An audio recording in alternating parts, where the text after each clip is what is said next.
இந்த வீட்ல இரவு 12 மணி ஆன போதும் எல்லாம் தூங்கும். ஆனா ஒரு திரை மட்டும் இன்னும் உயிரோட இருக்கும்.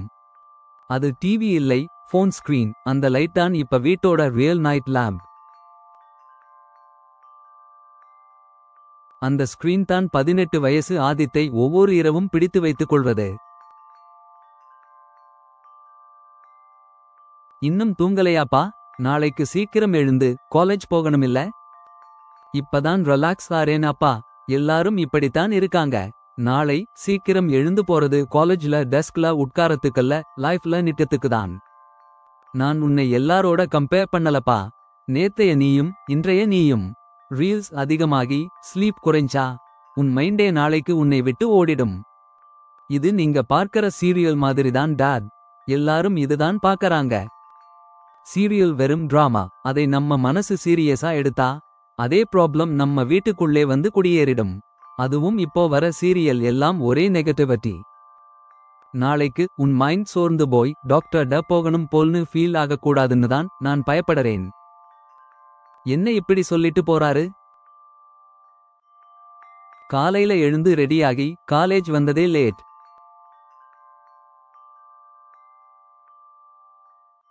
போர்ட்ல ஈக்வேஷன் வேற பாடம் போயிட்டிருக்கு. ஆனா ஆதித் மைண்ட்ல இன்னும் நேற்று நைட் ரீல்ஸ்ல வந்த பஞ்ச் டயலாக் தான் ரிப்பீட்.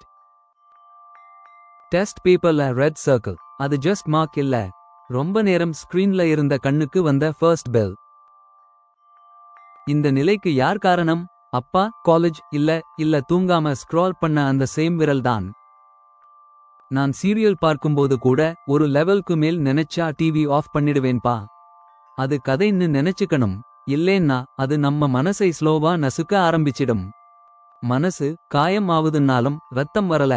அதனாலதான் நிறைய பேர் தங்களுக்கே தெரப்பி தேவைன்னு லேட்டாதான் புரிஞ்சிக்கிறாங்க. அவங்க தலைவனை தரையில தேடாம திரையில தேடறது இதனாலதான். உனக்கு ரீல்ஸ், எனக்கு சீரியல், நிறைய பேருக்கு சினிமா. Screen common. நான் பேன் பண்ண வரலப்பா.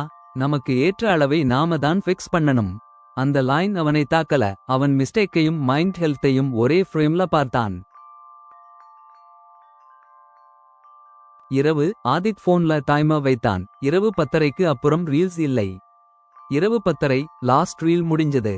அவன் மொபைலை சைட் டேபிள்ல வைத்தான். அப்பா ஹால்ல டிவி ஆஃப் பண்ணிட்டு வந்து அவன் ரூம் கதவை நிதானமா தட்டினார். கதவு திறந்தபோது போன் இல்லாமல் படுக்கையில் ஆதித். முகத்தில் ஃபர்ஸ்ட் டைம் பீஸ்ஃபுல் லுக். அதுவரை ஃபோன் ஸ்கிரீனால ஒளிர்ந்த முகம் இப்ப நிச்சயமா ஃபர்ஸ்ட் டைம் மைண்ட் ஃப்ரீ ஆனதால ஒளிர்ந்தது. தேங்க்யூ அப்பா சொல்லணும்னு நினைச்சான். ஆனா வாயில வந்தது, டைமர் செட் பண்ணிட்டேன். இந்த முறை நான் ட்ரை பண்றேன். நீங்க ஜாலியா இருங்க. அப்பா சிரிச்சார். நீ ஹாப்பியா இருந்தா தான் நான் ரிலாக்ஸ் ஆவேன்பா. சில குடும்பங்களுக்கு டாக்டர் தேவையில்லை, ஒரு சின்ன டைம், 2 கப் டீ, மனசு விட்டு ஓப்பனா பேசுற கரேஜ், இதுவே முதல் மருந்து. ரீல்ஸ் பார்க்கலாம், தப்பில்லை. ஆனா ரியல் லைஃபை ரீவைண்ட் செய்ய முடியாத அளவுக்கு அல்ல. இந்த வீடியோ பற்றிய உங்கள் கருத்துக்களை கமெண்ட்ல சொல்லுங்க. இது போன்ற குடும்ப கதைகளுக்கு ஸ்ரவ்யா ஹோம் சேனலுக்கு சப்ஸ்கிரைப் பண்ணுங்க.